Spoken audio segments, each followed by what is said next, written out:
This week's Parsha Podcast is dedicated in honor of the new Torch Rabbi, Rabbi Chaim Bucsko. We are honored to have him as part of our team here in Houston, Texas, helping us in our mission of connecting Jews and Judaism. We wish him tremendous success in his outreach and educational efforts together with us, and we hope this is a wonderful relationship that flourishes. Thank you, Rabbi Bucsko, for coming on board. Parshas Bechukosai, the last parsha in the book of Leviticus, has 78 verses and 12 mitzvos, and it's only 2 chapters. And it's very different chapters. The first chapter is one of the 2 places in the Torah where we have admonition, we have rebuke. And the way it's structured is very simple, very clear. If you obey the Torah, if you obey the mitzvos, if you follow God, fantastic things will happen to you. You'll be blessed. You'll have prosperity. Everything will be fantastic. However, in the unfortunate event where you choose to disobey the will of God, where you choose to abandon Torah, then a series of terrible, terrible things will happen to you. And it describes in gruesome and gory and macabre detail all the terrible things that will happen to us. This appears in our chapter 26 of Leviticus, and one more time, a more expanded version of this same theme is told to us in the book of Deuteronomy in chapter 28. And the second chapter of the Parsha, which is chapter 27, the final chapter in the book of Leviticus, details certain laws related to offerings, donations to the temple, seemingly a very different theme from the first half of the Parsha to the second half of the Parsha.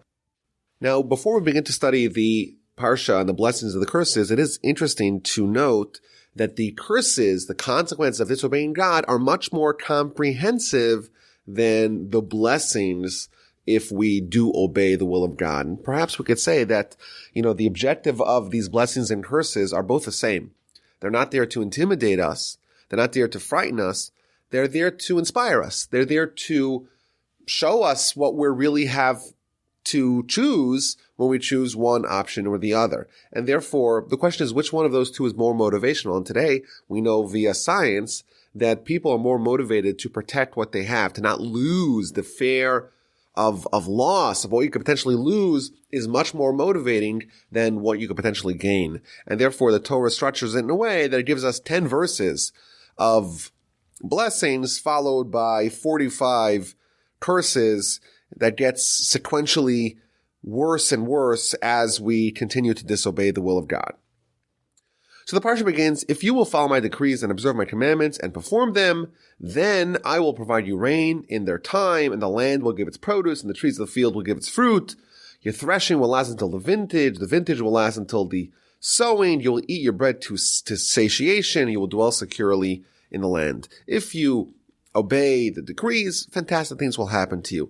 Now, Rashi points out a very famous comment here that if you read the very first verse, if you follow my decrees and observe my commandments. So what's the difference between following God's decrees and observing his commandments? If it's talking about commandments, well, then it's already covered if you observe my commandments. So what is meant by the beginning of the parsha, if you will follow my decrees, im bechukosai telechum? So Rashi tells us that this refers not to obeying the mitzvos, but for toiling in Torah. Thus, when the parsha begins, if you follow my decrees and observe my commandments, the decrees are toiling in study of Torah, and the commandments refer to the commandments themselves. And also on the flip side, in verse 14, where it starts talking about the curses, if you disobey my decrees, if you disobey my commandments, again, Rashi tells us that it refers to both the mitzvos and to toiling in Torah. Now, it's interesting that Rashi presents toiling in Torah as the key to unlocking all these tremendous blessings. And there's been tremendous amount of commentary in this line in Rashi. I want to maybe suggest an understanding as to why toiling in Torah is the key here to get these blessings. Perhaps we can suggest a approach based upon a teaching in the Rambam. The Rambam is dealing with a problem. The problem is that the Torah tells us that we have to love God. The problem is that we have a hard time even understanding what God is. It's a concept that's beyond human understanding to fully understand what it means God. And therefore, if we have a hard time understanding God, how can we possibly try to love him? And the Rambam gives an answer, and he says that the Almighty's Torah is the proxy through which we can connect to him. Just like the Almighty is infinite, so too the Torah is infinite. But the difference is that accessing the Torah is feasible, whereas accessing God directly, it's a little bit more difficult. And therefore, the way that we connect to God, the way that we love God, is via his Torah, and specifically via tapping into the Torah's infinity, so to speak, the fact that it's infinite. Like we've said before, that the Torah is compared to water. If you walk into the Pacific Ocean, you're like, hey, I could walk to Japan. But as you go deeper and deeper into the ocean, you realize how deep it really is. Similarly, with Torah, the more you study it, the more you immerse yourself into it, the more you plumb its depths, the more you realize how deep it really is. And therefore, specifically with toiling in Torah, not just understanding Torah on a superficial, rudimentary level, but trying to go as deep as you can, that is the way that you connect to God, and that connection is what spurs all these tremendous blessings. Deep learning is a segue to developing a relationship with God. And we have a reward. The reward is if we connect to God, if we do his commandments and we study his Torah in a deep way, he'll give us rain in their time. Rashi tells us that what does it mean in their time? In a time that's not harmful. You know, when it's raining, it's great for the fields, but it makes the roads muddy and it causes other hassles. But if it rains overnight when everyone's sleeping anyhow, well, then it's great rain, but it's also in its time. In addition, Rashi tells us that this is also a supernatural blessing, that even non-fruit trees will bear fruit. And we'll have security. I will provide peace in the land. You will lie down and none will frighten you. I will cause wild beasts to withdraw from the land, and a sword will not cross your land.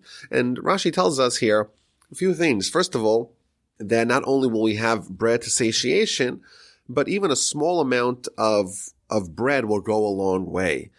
That the spiritual component of food, the fact that food provides satiation, will kick in, and with a little bit of food, we'll have a lot of satiation. Moreover, we'll have peace, and if you read the verses critically, you'll notice there's two different kinds of peace. You'll dwell securely in your land, and that's verse 5. And verse 6, I'll provide peace in the land. And Rashi tells us that peace is everything. If you don't have peace, you have nothing. And the two kinds of peace, the commentaries explain, is that there's different kinds of peace. There's one peace where you don't have foreign enemies, foreign adversaries that are infiltrating your land. And a second piece is internally.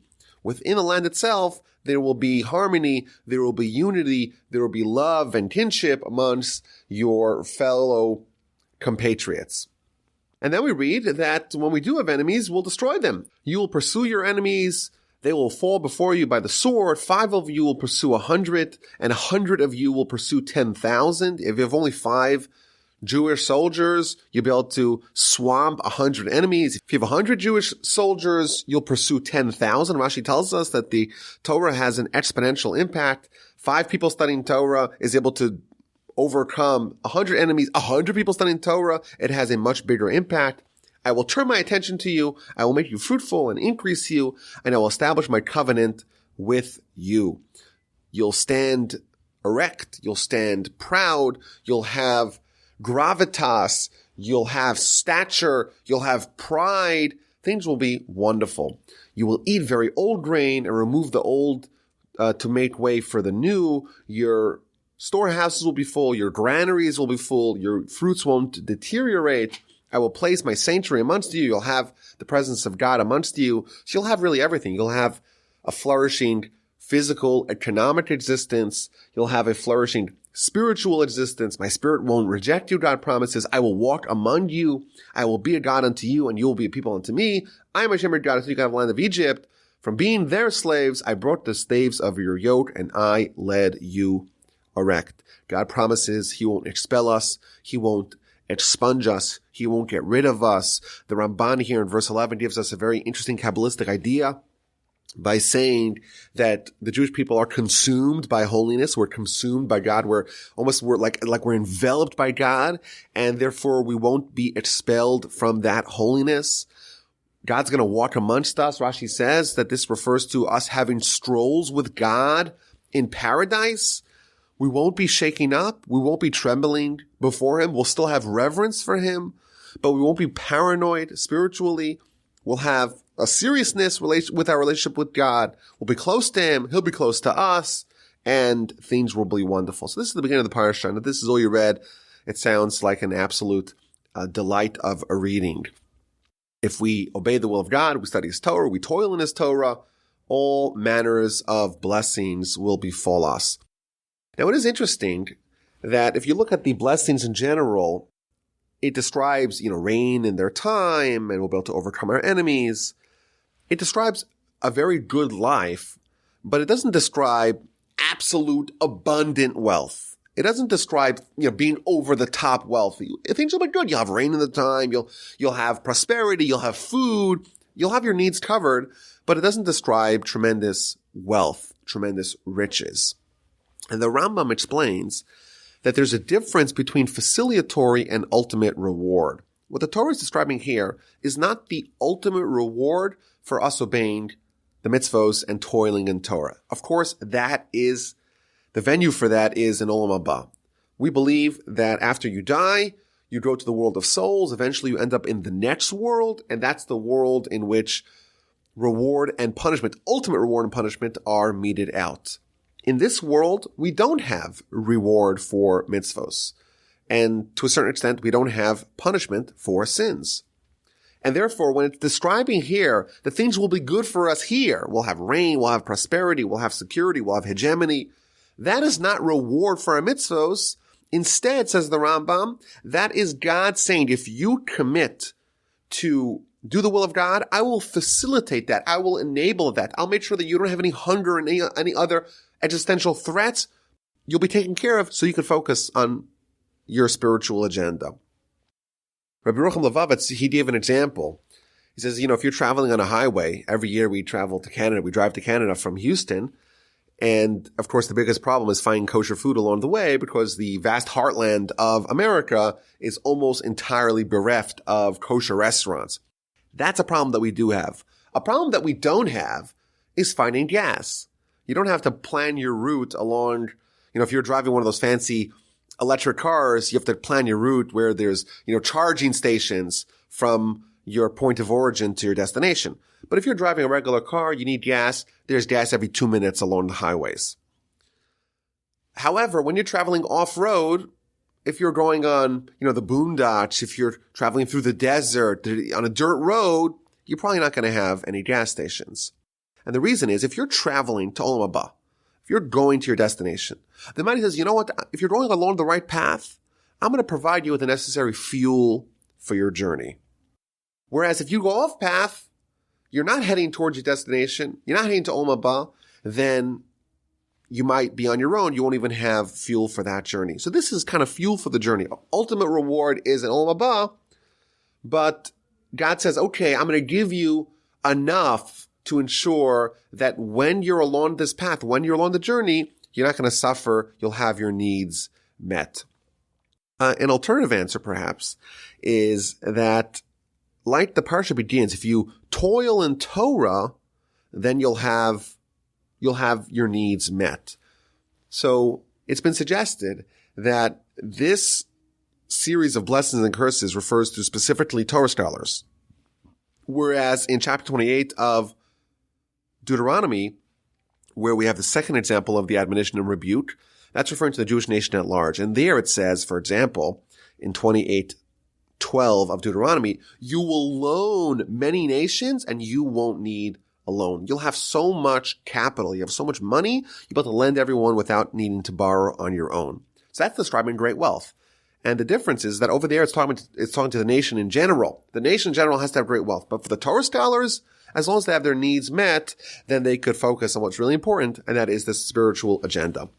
So those are two answers as to why the description of the physical wealth that we will get via our mitzvos and via our toil in Torah, it's pretty lackluster, it's pretty humdrum, it's pretty basic, because after all, this is not the place of reward, this is just facilitatory. Now the Ramban here in verse 12 asks a different question. How come the Torah does not mention the ultimate reward that we get in Olam Haba?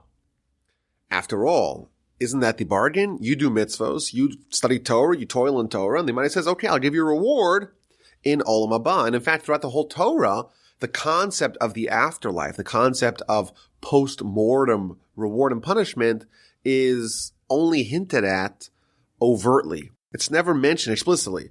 Maybe it should have said over here, if you do the mitzvos, you bait God, you follow his statutes, you walk in his decrees, then after you die and after your soul goes to heaven, it will be rewarded in a fantastic way. Why is there no mention for Olam Haba? So Ramban gives two answers. First one is a very powerful idea. He says, it's not necessary to even say that. Everyone knows that. He explains that when the Torah talks about sinners who get their souls cut off, you can imply from that non-sinners don't get their souls cut off, and therefore their souls do live on for eternity.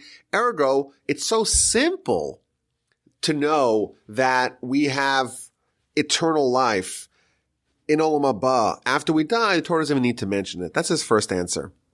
His second answer is that, this is more of a Kabbalistic idea, that if you read the first 10 verses of our Parsha, you should know that it's really talking about Olam Haba. It's describing rain, it's describing satiation, it's describing overcoming your enemies. But if you read it properly and you know the secrets, and you know how to read it in a Kabbalistic manner, it's really referring to paradise and Olam Haba.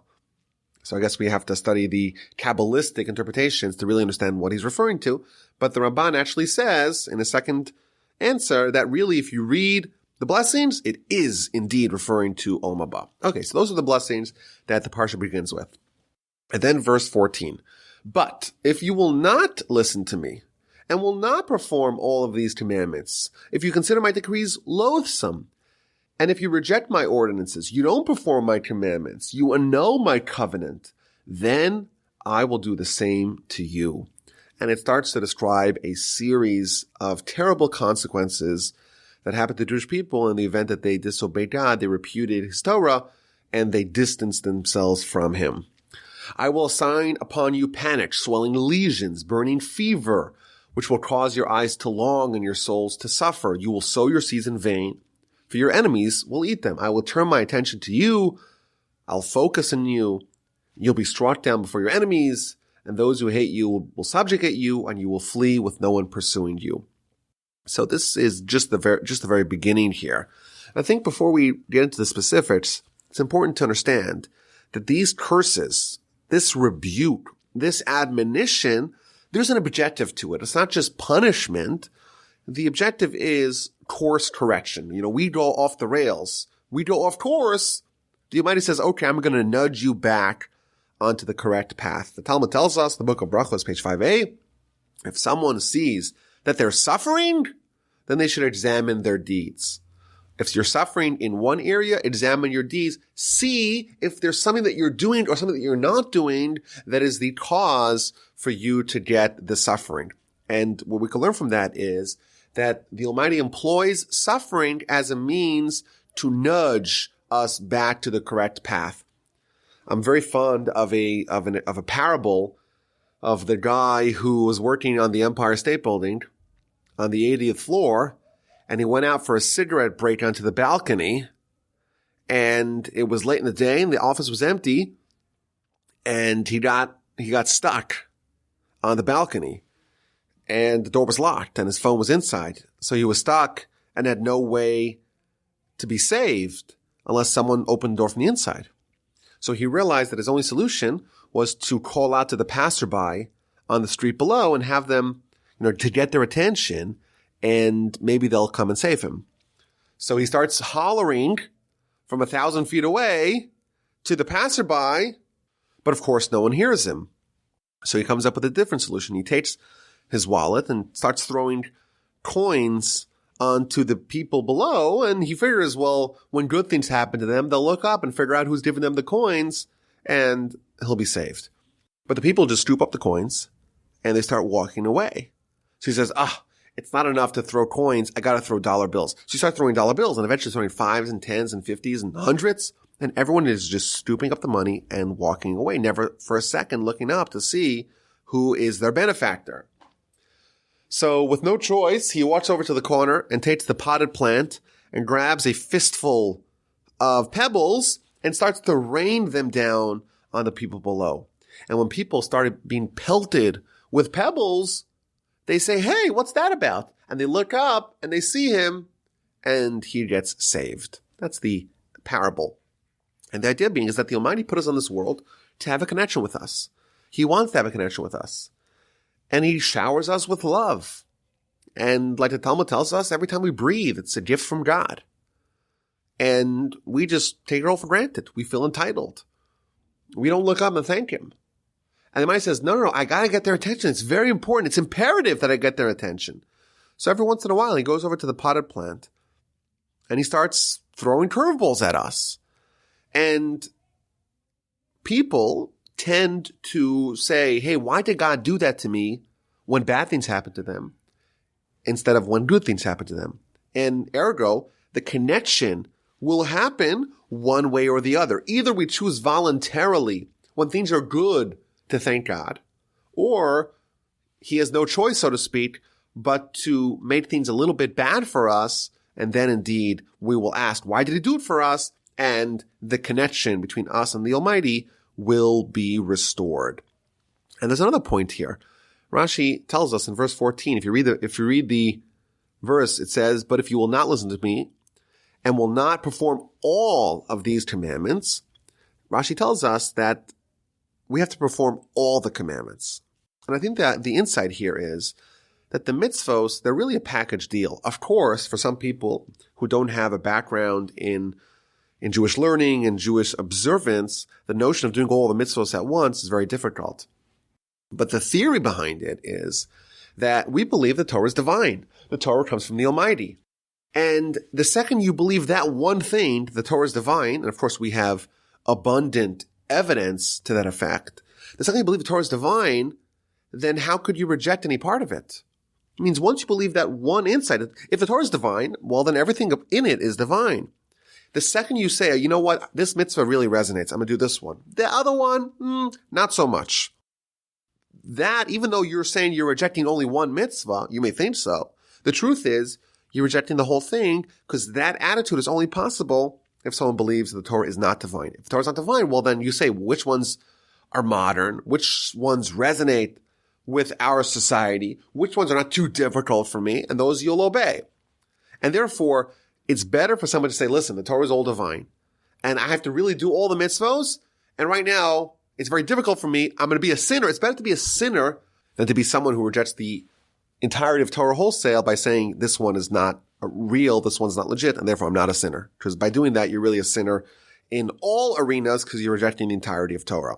Now, Rashi develops a theme here that there's 7 sins in this admonition. Each one of them leads to the next one, and therefore all the consequences of those 7 sins are also 7 punishments. So Rashi tells us the first sin is when someone doesn't dedicate themselves to Torah study. Eventually that leads to them not performing mitzvos.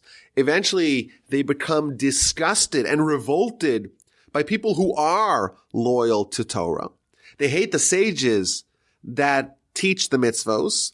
They start preventing others from performing the mitzvos. Then they begin to deny the divinity of the commandments, and eventually they deny the existence of God. These are the 7 sins that are described here at the beginning of the admonition.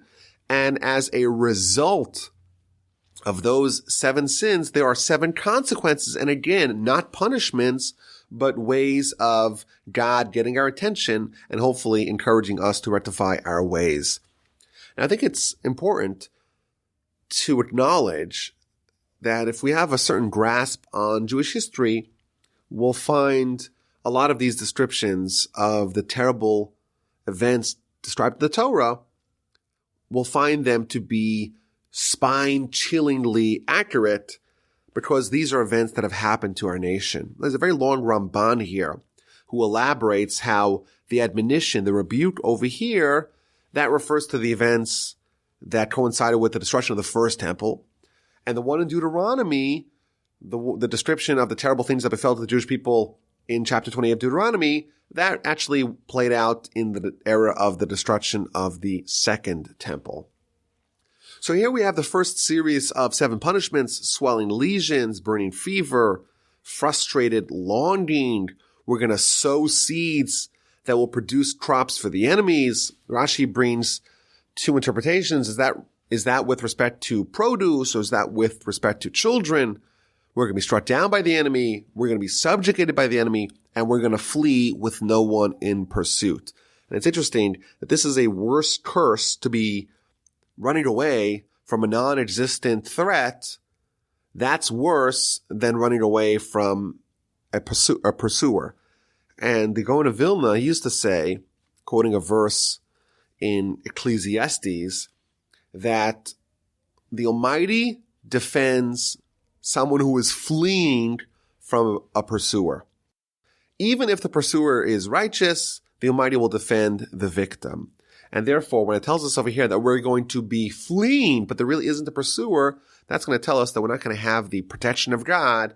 He's not going to defend us because there is, after all, no pursuer. Well, if all these terrible things happen to us and we don't listen, verse 18, if despite this you don't heed me, then I shall punish you further, 7 ways for your sin. The temples will be destroyed. The heaven will be like iron, no rain. The earth will be like copper, no produce. You will extend your strength in vain. The earth will not yield crops. The trees will not yield fruit. And even the fruit that it does yield will drop off the tree before maturity. And in verse 20, we read again the agony of this punishment. Your strength will be spent in vain. Your land will not give its produce. You're going to work hard in the land. Rashi tells us, you have someone who doesn't plow, doesn't sow, doesn't weed, doesn't clear away the thorns, doesn't hoe. And then what happens? When it's time for the harvest, a blight comes and destroys all the crops. But after all, he didn't work on the crops, so it's not so painful. But what happens when someone does plow and does sow and does weed, and every day is sweating and toiling on the field, clearing away the thorns, hoeing yet? And after, when it's time to finally reap the harvest, a blight comes and destroys it. There's no more pain than that. The agony of futility is just miserable. And that's what God's promising. If we don't return to him, that's what he's going to do to us. And then we have the third series, verse 21. If you behave casually with me, you refuse to heed me, you don't take the lesson home, I shall lay a further blow upon you, 7 ways like your sin. Again, if we treat God with casualness, with randomness, we don't take the lesson to heart, we have apathy, we have complacency. Rashi adds that we do mitzvos sometimes when it's convenient for us. We don't take the lesson home. There's a famous Rambam in the beginning of the laws of fast days where he tells us that when bad things happen to us, it's a mitzvah from the Torah to pull out the trumpets and to scream out and to make announcements for this suffering, to recognize what happened to us and to try to rectify the ways. And these are the ways of repentance, he tells us.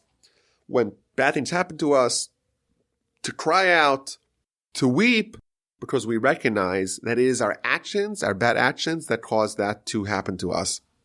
And the hope is that when we recognize that bad things happen to us because of our relationship with God, and we rectify our ways, then the symptom of that problem will go away too. But if we don't listen, we are promised here in Leviticus 26 a third series of consequences. Wild beasts will rain upon us. Even domestic animals will die. We'll have to deal with venomous snakes. God forbid, the children will die. The livestock will die. The population will shrink. The roads will be desolate. If despite this we don't listen, again we're going to have 7 ways, 7 consequences for our sin. The sword of the foreign invaders will happen. We'll have siege. The people will be forced into the cities. There'll be plagues. There'll be food shortages, lack of fuel. We'll have bread that crumbles. We'll have constant hunger. Just terrible descriptions of all the terrible things that will happen to us. And indeed, as we know throughout our history, these things did happen to us when we did abandon God. If despite this you will not heed me, the 5th series of punishments, if we behave towards God with casualness, he too will respond to us with a fury of casualness. He will chastise us 7 ways for our sins. And it describes, again, very, very difficult to read it, but cannibalism, parents eating the flesh of their children. There'll be such delirium amongst the populace. They'll consume the flesh of their own children. And we know, of course, throughout history, this did happen. Our defenses will crumble. People will die. The Almighty's presence will depart from us. The cities will be destroyed. Our land will be desolate. God will refuse to accept our offerings. There's a haunting story in the Talmud, in the book of Sanhedrin, where it describes, again, in verse 30, I will cast your carcasses upon the carcasses of your idols.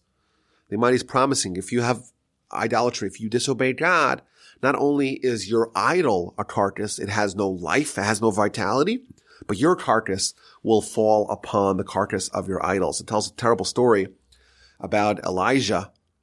Elijah was walking through the destroyed cities of Judea and Jerusalem, and he finds a small child who was bloated with hunger and sitting in squalor.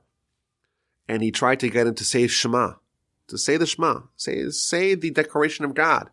And right away the kid pulls out an idol from his pocket and hugs it and kisses it until he dies.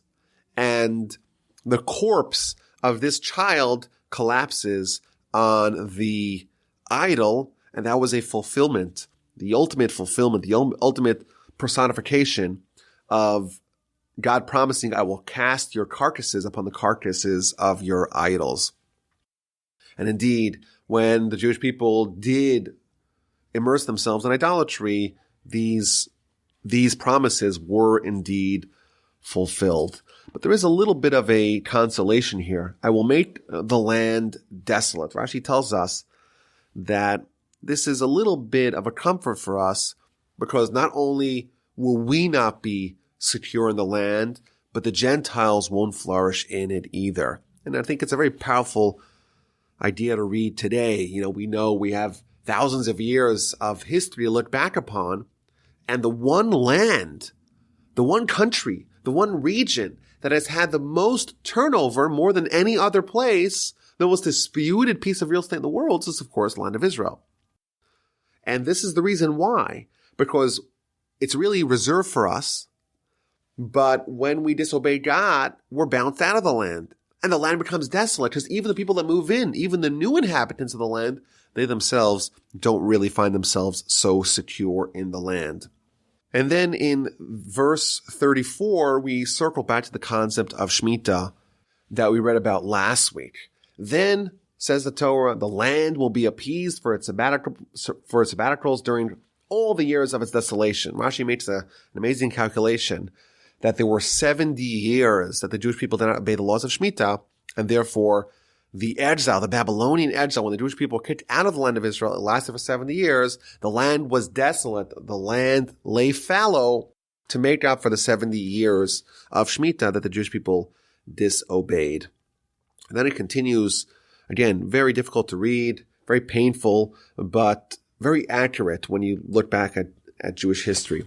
The survivors amongst you, I will bring weakness into their hearts in the land of their foes. The sound of a rustling leaf will pursue them. They'll be terrified. They will flee as one flees the sword, and they will fall, but without a pursuer. They will stumble over one another as in flight from the sword, but there is no pursuer, and you will not have the power to withstand your enemies. You will become lost amongst the nations, and the land of your foes will devour you. Because of their iniquity, your remnant will disintegrate in the land of your foes, and because of the iniquities of your forefathers that are with them, they too will disintegrate. Very difficult to read, but again, something that we look back now over the course of history and find that indeed was fulfilled, sadly. In verse 37 here, very important Rashi, you will stumble over each other in flight from the sword. So the Jewish people are going to be stumbling over each other, and they're going to kind of injure each other because of the stampede away from the non-existent pursuer. But there's an interesting Rashi here. Rashi quotes the Midrash. The Midrash says that you will stumble over each other, each one of you will suffer from the sins of your fellow. And this is an idea we find throughout the Torah, that the Jewish people are arevim zelazeh, we are guarantors for one another. When someone, another Jew, does a sin, a sliver of that sin is given to every other Jew. Because we believe that really the Jewish nation is really one soul. We are really the soul of Adam. And therefore there's interdependence and communal responsibility. And if we don't make sure that not only we are behaving properly, but our friends are, then we're going to be tripping over each other. Even if you are okay in a stampede, it doesn't matter that you're safe, because you could be smothered by others. And then we finally are creeping out of this terrible description of what's going to happen to us. Then they will confess their sins. So then the Jewish people are going to get the message. They're going to confess. And the sin of the forefathers, for the treachery with which they betrayed me, and also for having behaved towards me with casualness, I too will behave with them towards them with casualness. The confession is not so sincere, it's not complete, and therefore God says, you still have casualness, and I will bring them into the land of their enemies. Perhaps then their unfeeling heart will be humbled, and then they will gain appeasement for their sin. I will remember my covenant with Jacob, and also my covenant with Isaac, and also my covenant with Abraham I remember, and I will remember the land. Even though their confession will not be complete, the Almighty says, okay, they're going to confess, and they're going to repent a little bit. I'm going to add the covenant with Abraham, Isaac, and Jacob, and I'll remember the land, and the land will be appeased after having been desolate. And despite all of this, in verse 44, this is the grand consolation. While they will be in the land of their enemies, I will not have been revolted by them, nor will I reject them, nor will I obliterate them. I won't annul my covenant with them, for I am Hashem, their God. I will remember for them the covenant of their ancestors, those whom I have taken out of the land of Egypt, before the eyes of the nation, to be God unto them. I am Hashem. This is a very valuable consolation, that even though the Almighty is going to punish us, and even though we have all these consequences in the land of our enemies, the holiness that's within us is never going to be extinguished, and therefore God will never completely abandon us. Now, it is interesting, when God remembers the covenant with Abraham, Isaac, and Jacob, first of all, lists them backwards. Jacob, then Isaac, and then Abraham. And second of all, it says, I will remember my covenant with Jacob. I will remember my covenant with Abraham, whereas by Isaac, there's no reference to any remembrance. It doesn't say, I will remember my covenant with Isaac. So those two questions Rashi asks. Why does it start from Jacob? So he says, why does it count backwards, so to speak? Even if it was only because of Jacob, he would be enough to help propel the Jewish people out of their depths of despair. And God, if God had only made a covenant with Jacob, that would be enough. Why does it not mention remembrance by Isaac? So Rashi says something very powerful. Rashi says Isaac, he was the one who voluntarily offered to die for God. And therefore, that mitzvah, that act of martyrdom, of self-sacrifice of Isaac, there's no need to remember it. It's as if the ashes of Isaac's burned body are piled up in front of me, says God, so to speak, and I don't need to remember it. It's always there. When someone does an act of self-sacrifice, that mitzvah, so to speak, it engenders eternal merits, not only for them, but for their children. And it's almost as if it's always present before God. There's no need for God to invoke that. There's no need for God to remember that. It's always there. A very powerful idea. The chapter concludes, these are the decrees and the ordinances and the teachings that Hashem gave between himself and the children of Israel at Mount Sinai via Moses. And I think, this chapter, looking back, it's a very difficult and painful chapter to read. But I think the overarching message is that we need to take to heart when bad things happen to us. Maybe God's sending us a message, number one. Number two, I think there is a heartening component to it, the realization that what God is saying is that he wants a connection with us. By hook or by crook. Either we obey his Torah, either we toil in his Torah, we obey his mitzvos, and then it's a positive connection, or we disobey, and then there's still a connection, but the connection is one of consequences, one of punishment. And that, of course, is something we don't want. But if you look at the grand retrospective of Jewish history, it turns out that we're still around.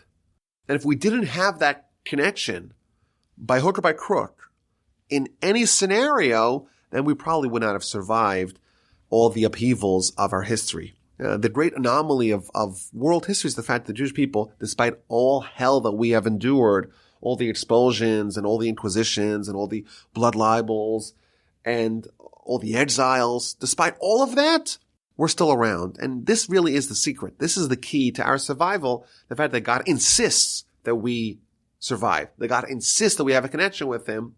And while it's painful to have the connection in the event that we don't obey the laws, it's still preferable than us not existing entirely.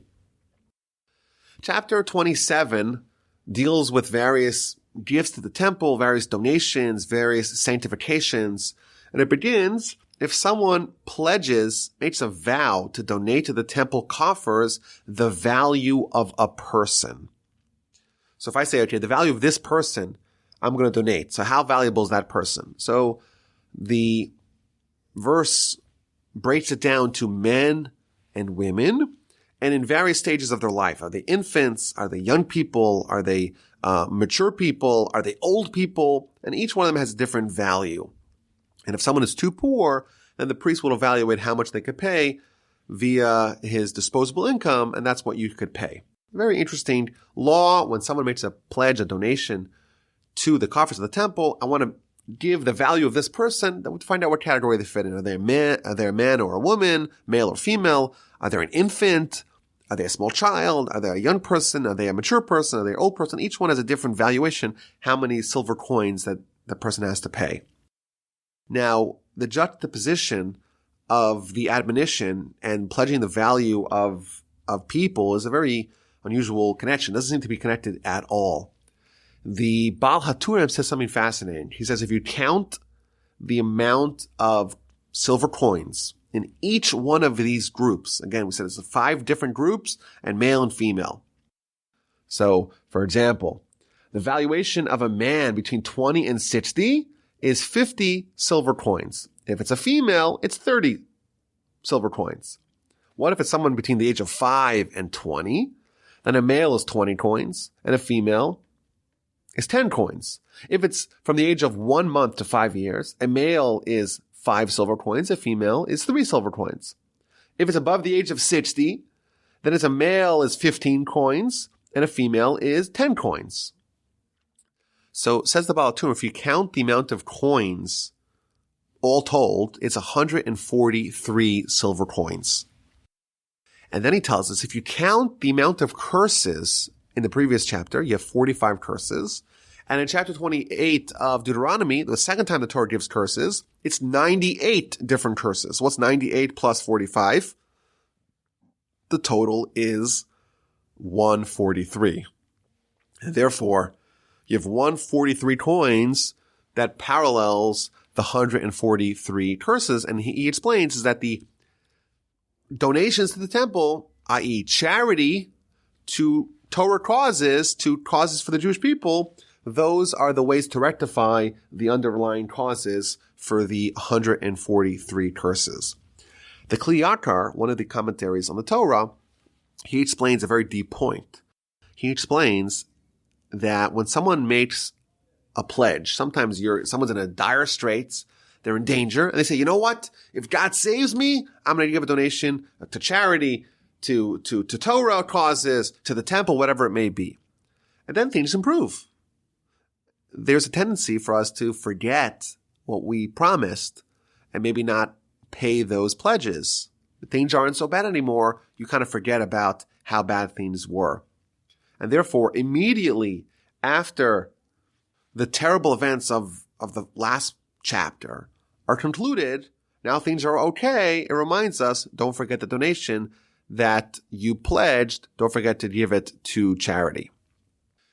And then it talks about if someone pledges to give an animal towards the coffers, then the animal becomes sanctified. And in the event that the person wants to buy it back, they have to add a fifth.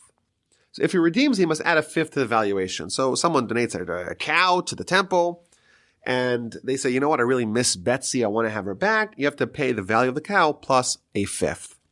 However, Rashi tells us that if the owner wants to redeem it, then they pay a fifth. If someone else, a random person, wants to buy that animal from the coffers of the temple, they don't need to add a fifth. They could just buy it at fair market value. And the obvious question is shouldn't it be the opposite? After all, the owner, they themselves, with the magnanimity of their heart, they got up and they decided to donate their animal to the temple. So shouldn't we make it easier for them to redeem it? Why do we make it harder for them? They have to add a fifth. No one else needs to add a fifth when they want to buy livestock back from the temple coffers. So Rabbi Rucham answers a very powerful idea. The Midrash tells us that it's much worse to start a mitzvah and not finish it than to not start the mitzvah at all.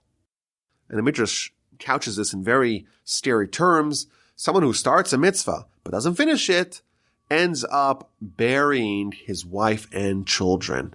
Meaning, just like if someone starts a mitzvah and doesn't finish it, someone will have a family but not finish it, not have the ability to finish it. Very, very scary. And therefore, same thing over here.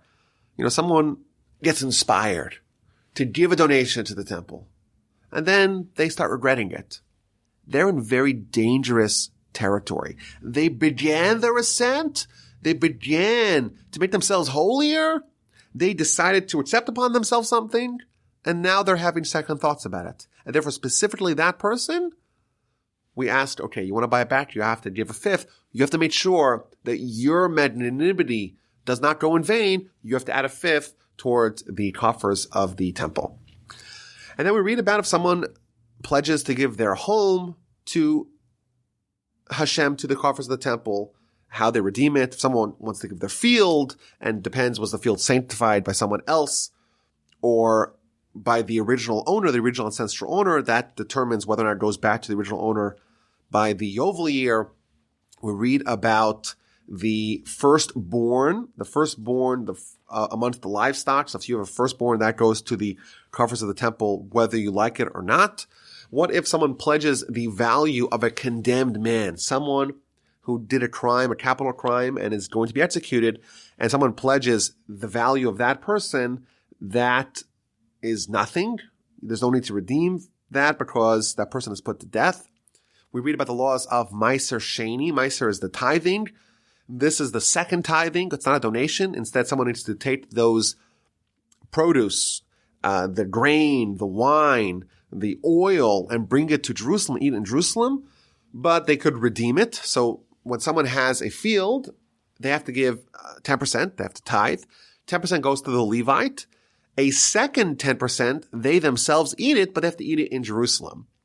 And if they want to redeem it, i.e. transfer the produce to money and bring the money to Jerusalem and use that money in Jerusalem, then they have to add a fifth. And finally, we read about the laws of Meiser for animals, which is Meiser is the Hebrew word for tithing, which is every 10th animal is given as a donation.